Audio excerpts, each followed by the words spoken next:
بسم اللہ الرحمن الرحیم۔ السلام علیکم زینی ٹی وی کے سامعین کو خوش آمدید۔ اس چینل کا مقصد آپ کو اہم تاریخی واقعات اور شخصیات کے بارے میں مستند معلومات فراہم کرنا ہے۔ اسی سلسلے میں آج ہم امام اعظم حضرت امام ابو حنیفہ رحمہ اللہ کے حیات مبارکہ کے چند اہم اوصاف پر روشنی ڈالیں گے۔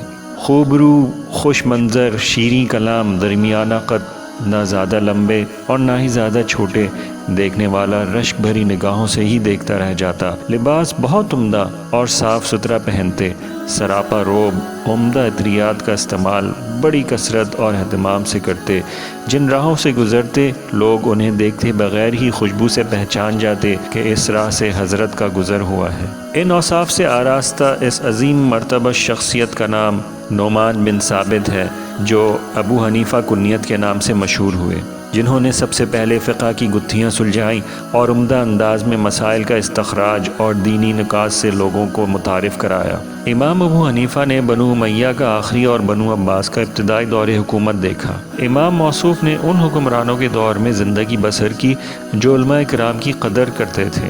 انہیں حکومت کی جانب سے وافر مقدار میں مالی وسائل مہیا کیے جاتے، جن سے ان کا گزر بسر بڑا خوشحال طریقے سے ہو جاتا اور تلاش روزگار کی بھی ضرورت محسوس نہ ہوتی۔ لیکن حضرت امام ابو حنیفہ رحمہ اللہ نے خودداری کا قابل رشک مظاہرہ کرتے ہوئے عزت نفس اور علمی وقار کو پیش نظر رکھا اور اپنی اقتصادی حالت کو حکومت کا مرہون منت نہ بنایا۔ انہوں نے پوری زندگی خود کما کر کھایا اور ان کی کوشش بھی یہی رہی کہ ان کا ہاتھ بلند رہے، کیونکہ دینے والا ہاتھ لینے والے ہاتھ سے بہتر ہے۔ ایک مرتبہ حکمران وقت منصور نے ملاقات کے لیے حضرت امام ابو حنیفہ رحمہ اللہ کو اپنے دربار میں بلایا۔ جب آپ وہاں پہنچے تو اس نے شاہانہ انداز میں ان کا استقبال کیا، عزت و اکرام کے ساتھ اپنے ساتھ بٹھایا، دین و دنیا کے بارے میں بہت سے سوالات کیے۔ جب ملاقات کے بعد آپ واپس جانے لگے تو اس نے عزت و اکرام اور ادب کا بھرپور مظاہرہ کرتے ہوئے ایک تھیلی پیش کی جس میں 30,000 درہم تھے۔ حالانکہ منصور بخل کے اعتبار سے بہت مشہور تھا۔ حضرت امام ابو حنیفہ رحمہ اللہ نے ارشاد فرمایا، امیر المومنین، میں بغداد میں اجنبی ہوں، یہ مال سنبھال لینے کے لیے میرے پاس جگہ نہیں، مجھے اندیشہ ہے کہ یہ ضائع ہو جائے گا، آپ اسے اپنے پاس بیت المال میں سنبھال لیں، جب مجھے ضرورت ہوگی میں آپ سے لے لوں گا۔ منصور نے آپ کی دلی رغبت کا احترام کرتے ہوئے وہ مال امانت کے طور پر بیت المال میں رکھ دیا۔ اس واقعے کے تھوڑے ہی عرصے بعد امام ابو حنیفہ رحمہ اللہ دائی اجل کو لبیک کہتے ہوئے اللہ تعالیٰ کو پیارے ہو گئے۔ وفات کے وقت ان کے گھر سے لوگوں کی امانتیں اتنی مقدار میں موجود تھیں جن کی مالیت اس سے کہیں زیادہ تھی جو حاکم وقت منصور کی جانب سے بیت المال بحق امام ابو حنیفہ محفوظ تھی۔ حضرت امام ابو حنیفہ رحمہ اللہ ریشم اور اس سے تیار کردہ کپڑوں کی تجارت کیا کرتے تھے۔ عراق کے مختلف شہروں میں تجارتی کام کا خوب چلن تھا۔ ان کی ایک مشہور و معروف منڈی تھی جس میں لوگ خرید و فروخت کے لیے کشا کشا پہنچتے۔ وہاں پوری صداقت و ایمانداری سے لین دین ہوتا، لوگ بڑے اطمینان سے سودا سلف خریدتے، کسی کو کوئی اندیشہ نہ ہوتا اور نہ ہی کوئی خطرہ محسوس کرتا۔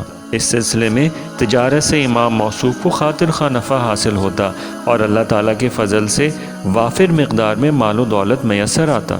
حلال کماتے اور اپنے مال کو اصلی جگہ پر خرچ کرتے۔ عرف عام میں یہ بات مشہور تھی کہ جب سال پورا ہو جاتا تو آپ تجارت سے حاصل ہونے والے تمام منافع کا حساب لگاتے۔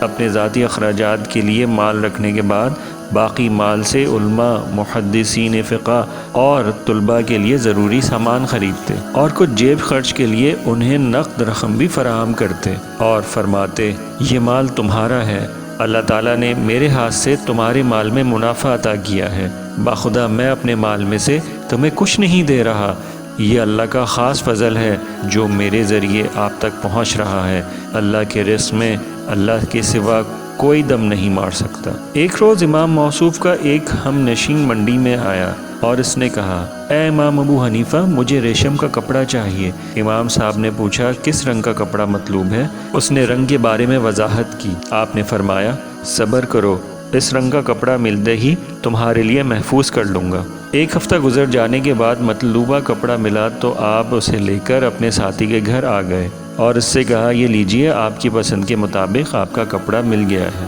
اس نے یہ دیکھا تو اسے کپڑا بہت پسند آیا، پوچھا کتنی قیمت پیش کر دوں؟ فرمایا صرف 1 درہم۔ اس نے بڑے تعجب سے پوچھا صرف 1 درہم؟ آپ نے فرمایا ہاں۔ اس نے کہا آپ میرے ساتھ مذاق کر رہے ہیں؟ مذاق نہیں کر رہا، دراصل میں نے یہ اور اس کے ساتھ دوسرا کپڑا 20 دینار 1 درہم میں خریدا تھا، دوسرے کپڑے میں سے میرے پیسے پورے ہو گئے ہیں، یہ باقی رہ گیا تھا۔ آپ سے 1 درہم کا مطالبہ اسی لیے کر رہا ہوں کہ میں اپنے ساتھیوں سے منافع نہیں لیا کرتا۔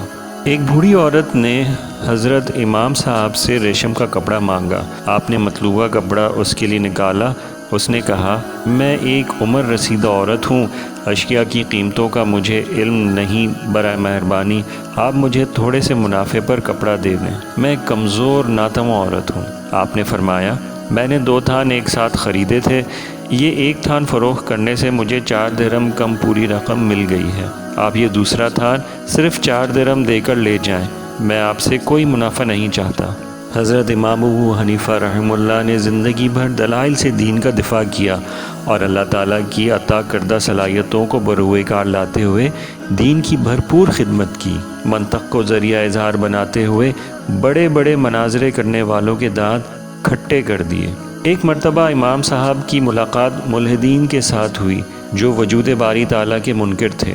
آپ نے ان سے پوچھا ایسی کشتی کے بارے میں آپ کا کیا خیال ہے جو ساز و سامان سے بھری ہو اور وہ ٹھاٹے مارتے ہوئے سمندر کی طوفانی لہروں میں گھری ہوئی ہو، تیز آندھی کے تھپیڑے چاروں طرف سے اس سے ٹکرا رہے ہوں، لیکن اس کے باوجود وہ سیدھے راستے پر ہی اپنی منزل کی طرف بڑے اطمینان سے چلی جا رہی ہو، اس میں کوئی اضطراب، خلل یا انحراف کا کوئی شبہ تک نہ ہو اور نہ اس میں کشتی کو چلانے والا کوئی ملہ موجود ہو، کیا یہ بات ماننے میں آتی ہے؟ سب نے بیک زبان ہو کر کہا کوئی عقلمند اس بات کو تسلیم کرنے کو تیار نہیں ہوگا۔ آپ نے فرمایا سبحان اللہ، تم اس بات کا تو انکار کر رہے ہو کہ سمندر کی سطح پر ایک کشتی بغیر کسی ملہ کے سیدھی سمت چل نہیں سکتی، اور اس بات کا تم بغیر سوچے سمجھے اقرار کر رہے ہو کہ اتنی بڑی کائنات جس میں 7 آسمان کی وسعتیں اور زمین کی گہرائیاں، پہاڑوں کے سلسلے، سمندروں کے گہرے پانی اور دریاؤں کے بہاؤ بغیر کسی صانع کے معرض وجود میں آ گئے اور بغیر کسی محافظ کے درست سمت میں اپنے دائرے میں رہ کر اپنا فرض سر انجام دے رہے ہیں، کوئی اس کی تدبیر کرنے والا نہیں، کوئی اس کی حفاظت کرنے والا نہیں۔ افسوس تمہاری عقل پر، صدحیف تمہاری سوچ پر۔ حضرت امام ابو حنیفہ رحمہ اللہ کی زندگی بھی قابل رشک تھی اور موت بھی قابل رشک۔ جب موت کا وقت قریب آیا تو آپ نے وصیت کی کہ مجھے پاکیزہ جگہ پر دفن کیا جائے، ایسی جگہ دفن کرنے سے اجتناب کیا جائے جس میں غصب کا کوئی شبہ تک بھی نہ ہو۔ امام ابو حنیفہ رحمہ اللہ نے یہ بھی وصیت کی تھی کہ مجھے حسن بن عمارہ غسل دے۔ وصیت کے مطابق انہوں نے بڑے اہتمام سے انہیں غسل دیا اور کہا اے ابو حنیفہ، اللہ تجھ پر رحم فرمائے، تجھے اپنی جوار رحمت میں جگہ دے۔ حضرت امام ابو حنیفہ رحمہ اللہ نے نہ اپنی زندگی میں ہمیں انگشت نمائی کا کبھی موقع دیا اور نہ موت کے وقت۔ اللہ تعالیٰ ان پر رحم فرمائے اور اپنی رحمت کی برکھا ان پر برسائے، آمین۔ السلام علیکم۔